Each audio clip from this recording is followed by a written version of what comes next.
let's start with the latest news on this attack, Israeli attack on Iran. And we've seen that Israelis said that within the next 48 hours, they're going to attack Iran.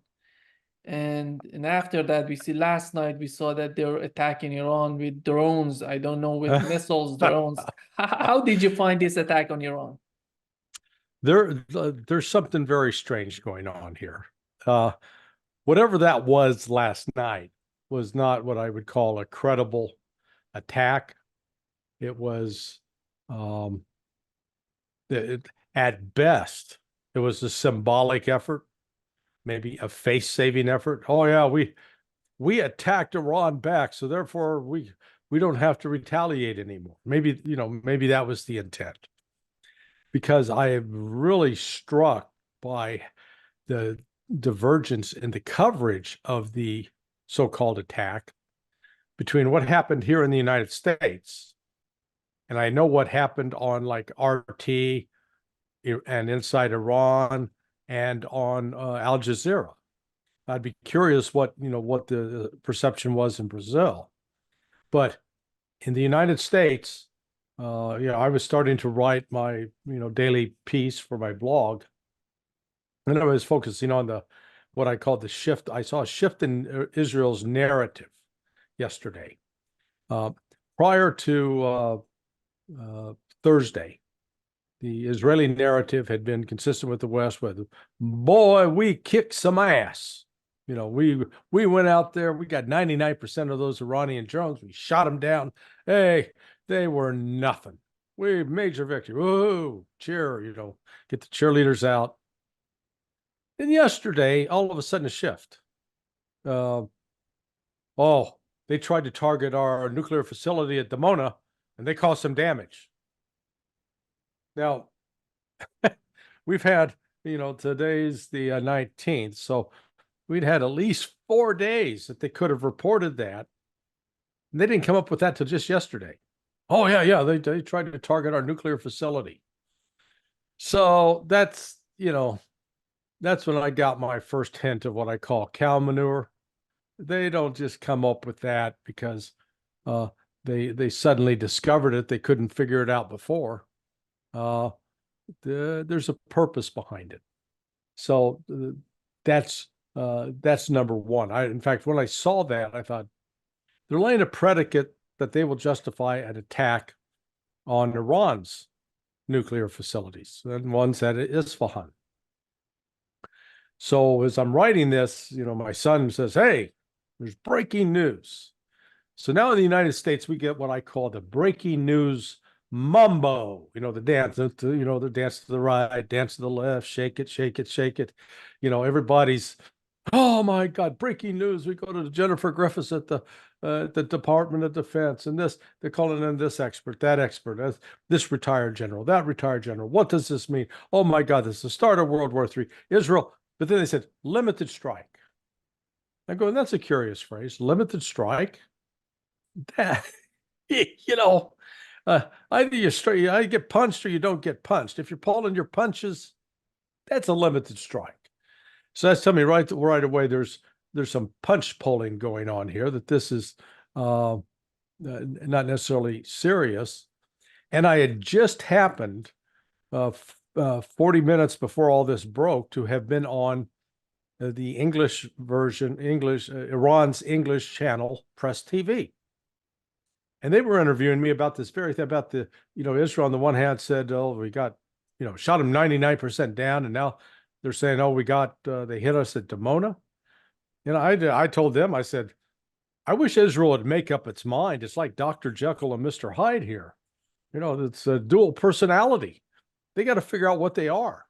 Well, we identify as attacking or we identify as being attacked. Now, so I was back on, texting back and forth with one of the correspondents on Press TV. And they were like sort of scratching their heads saying, yeah, but what we're hearing is just drones and that they're all shot down. Well, I'm thinking that's a far cry from missile strikes and aircraft screaming overhead. And yet at that point, you can compare and contrast U.S. media. Oh my God, this is an attack. This is, it's ramping it up, hyping it up, jumping around. And then I'm watching Al Jazeera and switching over to RT, as well as Press TV. And they're all like, yeah, there's reports, but they weren't making a big deal about it. So I'm looking at this, and because of the nature of the attack, apparently it was very small, 4 very small drones that were shot out of the sky. And even if they had hit the base, it wouldn't have done much damage at all. And, led me to believe that this may very well have been an intelligence operation, US backed and supported, designed to create this narrative of, oh man, Israel has now struck back. Yeah, they've got the revenge. So let's move on, to sort of defuse the demands here. Now, it doesn't take the pressure off of Bibi in Israel, because in Israel, a lot of people saw through the smoke screen going, even, Itamar Ben Gvir, that was lame. That was weak. They're expecting a, big boom, and they didn't get anything. Not much happened.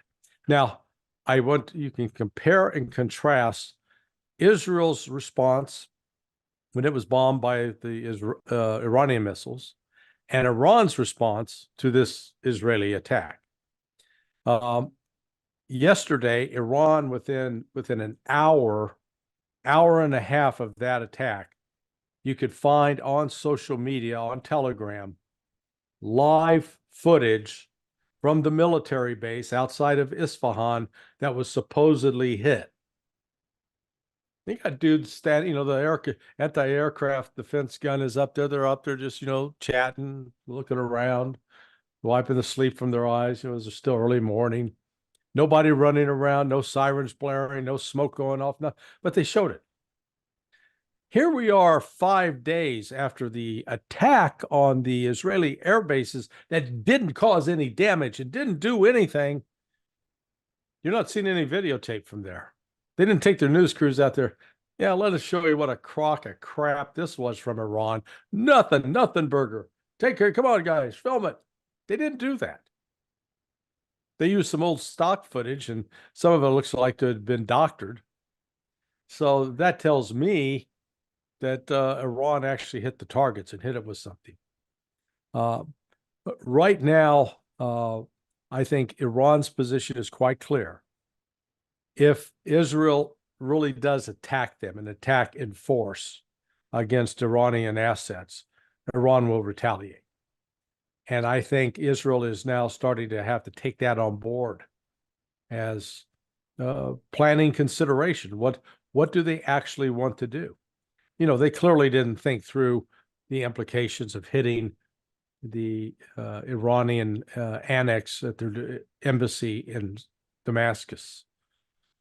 Yeah, it was sort of, again, if this didn't involve such tragic loss of life and such devastating human carnage, the Israeli ambassador, a guy named Gildad, I mean, he's a genuine Neanderthal, but he was on complaining about bringing on the Palestinians as a full-fledged member of NATO would be a violation of international law.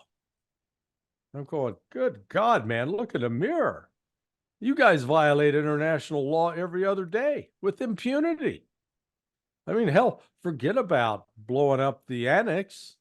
What about just bombing inside Syria and Iraq, for God's sake, and Lebanon?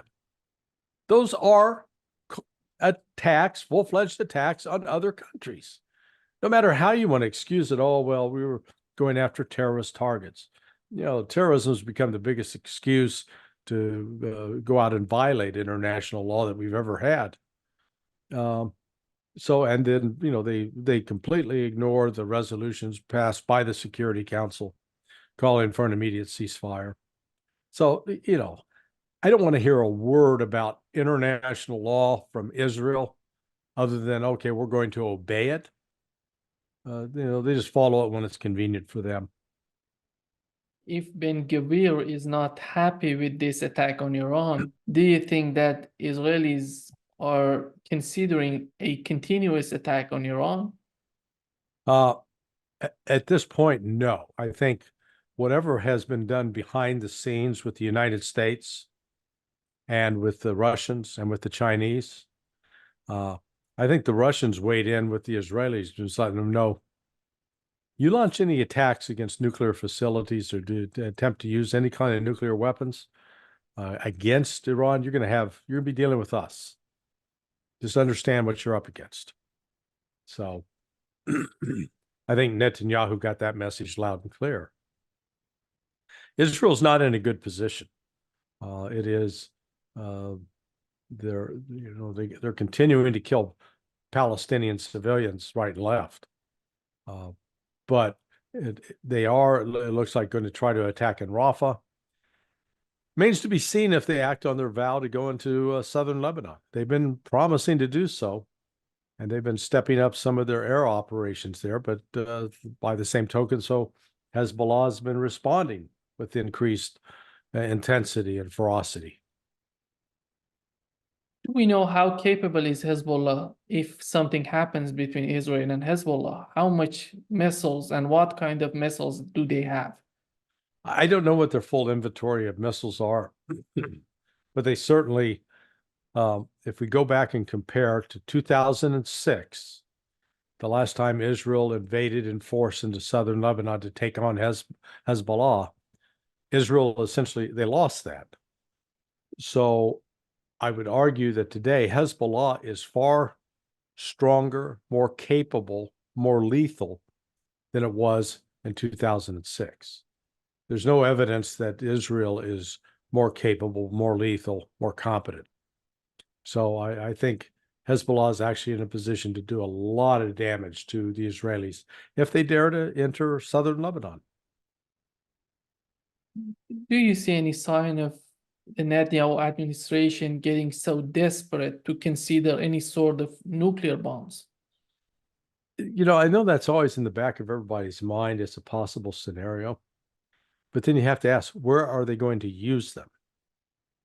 They're not going to use them inside Israel itself for fear of contaminating them, their own people and sacred sites. Would they do it in Lebanon? If any use of a nuke by Israel is going to elicit a response. Countries as far away as Pakistan have vowed that they will use their nuclear weapons against Israel if Israel does something like that. Promise to supply them to Turkey as an example. So, that Israel, it's one of these arguments that, well, if Israel's survival is at stake, they're going to use it, which if they use it, it's going to mean their own loss of life and end of their country anyway. So it's a suicide. It's like the gift to a suicide bomber. But how about Iran? Or do you see any possibility or any likelihood to attack Iran with nuclear bombs? No, the intelligence community has been pretty insistent that Iran has not stopped working on a nuclear device back in 2002. I have no reason to doubt that, except I look at the competence of Iranian scientists and engineers. They're quite capable of building a bomb. They've already developed the missile technology for delivering such a bomb. So building that bomb itself is not a mission impossible by any stretch. I think Iran is content at this moment that it can handle Israel with just its conventional forces alone, which are pretty robust and deep. But this whole bugaboo about Iran trying to get nuclear weapons, the only reason they've tried to get nuclear weapons is they look around the region. Every nation that has nukes doesn't face the threat of an invasion. The nations that don't, they get invaded. The regimes get overthrown. So you look at that and go, maybe we ought to have nukes just to protect ourselves. When we look at this attack on Iran, there was no comparison between what's going on in Iran, because I was following what's going on in Iran and what's going on in the United States on CNN, on Fox News. They were talking the way that it's huge. They're attacking Iran hugely and they're bombing everything. They've was wiped something out like the a real war. Yeah, the Air Force has been wiped out. Oh my God, the nuclear plants are leveled. Oh, I'm going, what? It's just, if that was true, we would see the images of it without a doubt. And we weren't seeing the images.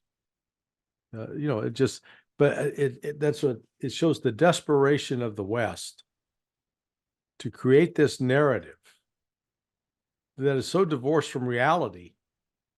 You have to, scratch your head and say, why are they doing this? Why are they acting this way?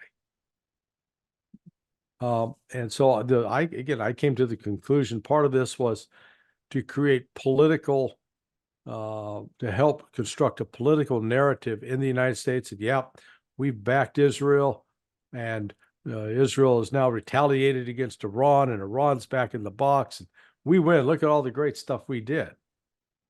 That plays well with the Jewish voters. That plays well with the conservative Christians, who are a lot of evangelicals that are ardent supporters of Israel. But I'm not sure that does Joe Biden any benefit with his Arab American, Muslim American supporters. And because they want Genocide Joe to stop being Genocide Joe. And they want him to stop engaging in battles with other, both Muslims and Arabs and Persians in the Middle East.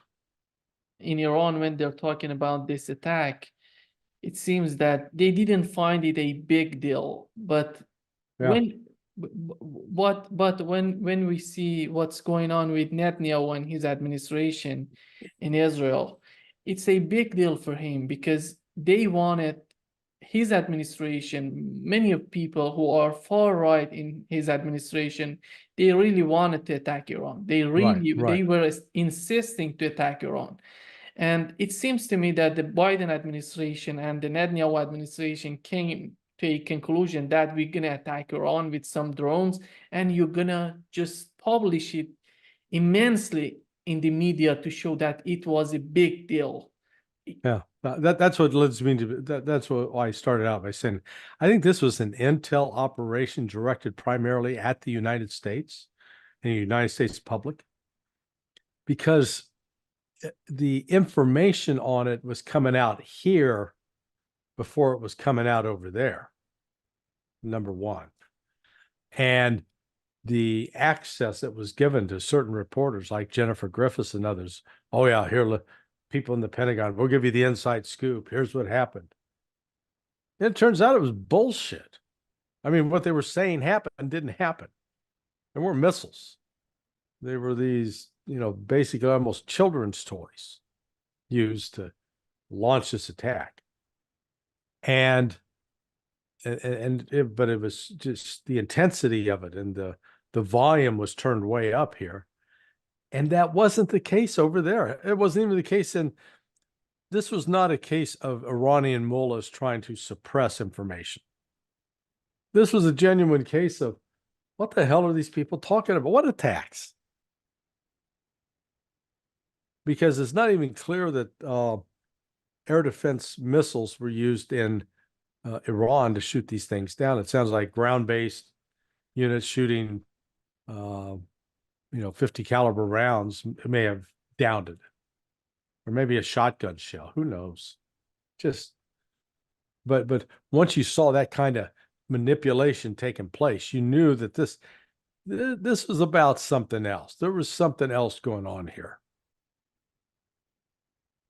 Larry, the other issue would be how people in Turkey, in these Arab states, would think of their leaders. We know that in Turkey, Erdogan was talking so aggressively toward yeah, Netanyahu and his administration all since this conflict started in Gaza, but he didn't do anything. Right now, when Iran attack Israel this way, just to show how they can react to any sort of attack on the part of Israel, how do the people in Turkey would think of Erdogan, in your opinion? Because they wanted this from Erdogan. yeah. They wanted I think there's a growing backlash against Erdogan.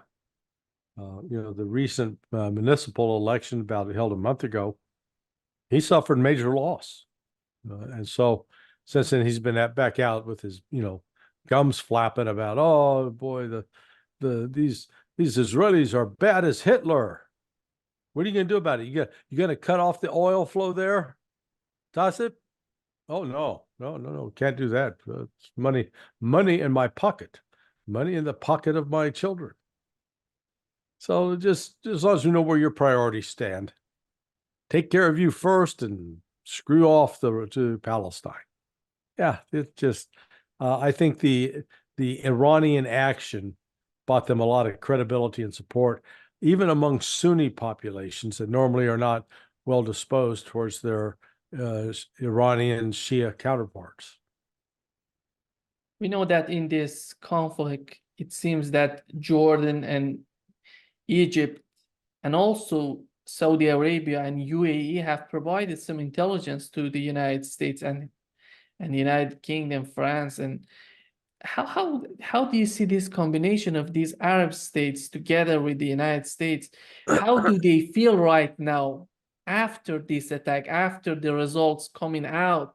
And how do you see their point of view right now comparing to what it was before this attack of Iranian attack on Israel? Well, I think they're trying to keep things calm, keep a lid on everything, not have it blow up. And they face, they're being torn in two directions. On the one hand, most of their populations, the average guy, a gal in the street, they fully, firmly support Palestine and want to see their leaders do something about it. But when you get the people like Sisi in Egypt and MBS in Saudi Arabia, they end up having sometimes a different set of priorities than their quote, loyal subjects. So they will sometimes they'll pursue interests that pertain to economics and things to benefit them individually or as families. So it's a real, if we start seeing images of Iran being attacked itself and civilian casualties in any size, then at that point, you're going to see Iran really come back and go after Israel. Israel, up to this now point, I think he's got lucky because this was a token, I call it a token attack, the first one. Yeah, 300, over 125 drones and, 80, 90 cruise missiles and another 105, 110 ballistic missiles. But that was only a fraction of what Iran has. If they step up to the plate, they could potentially, what they showed is they could overwhelm the Western defenses. And the West couldn't do anything about it. And that may have been, the Iranians may have gone, oh my God, or I guess they'd say, oh my Allah, look at what we can do. I mean, you start thinking creatively. Hell, can Iran produce 1,000 drones? You bet you they can. The starting point of this conflict was that attack on Iranian consulate in Syria. Right. And my biggest doubt is why they did attack the Iranian consulate. Here comes the answer to this question. Do you think they were wishing to bring in the United States, because they thought that Iran, after this attack, Iran would attack them viciously, and that attack can bring the United States into the conflict. One of the and on the other hand, they were trying to distract the attention on Gaza and what's going on in Gaza, in Rafah, this starvation, these problems, this dire situation that Right. we're witnessing right now. What was the main goal of the Netanyahu administration? Well, I don't know. I think you've laid out some sound possibilities that, it could have been as simple. We've been tracking these Iranian IRGC guys for a while. We've got them identified. We want to take them out without, just to show that we can, without thinking through another step. What does that mean? If we take them out, is Iran going to retaliate? Where are we going to hit them? If we hit them, maybe they didn't think through those secondary and tertiary effects. That's one possibility. Or maybe they say, look, we're in a tough bind. Things aren't going well for us in Gaza. We've got the pressure from the north, from Hezbollah. Maybe if we attack Iran in this way, it's going to force Iran's hand that they will have to attack us, and then the United States will come to our defense. Not counting on the possibility that the Biden administration says, whoa, wait a second. We're not about to get involved with another shooting war with you. No, back off. So, both are credible, hypotheses. I don't know if we'll ever know. All we can do is look at what has the effect been.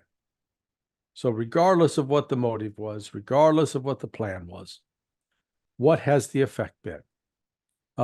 In doing that, Israel created a motivation for Iran for the first time ever to carry out military strikes inside Israel, and they demonstrated the ability to do it.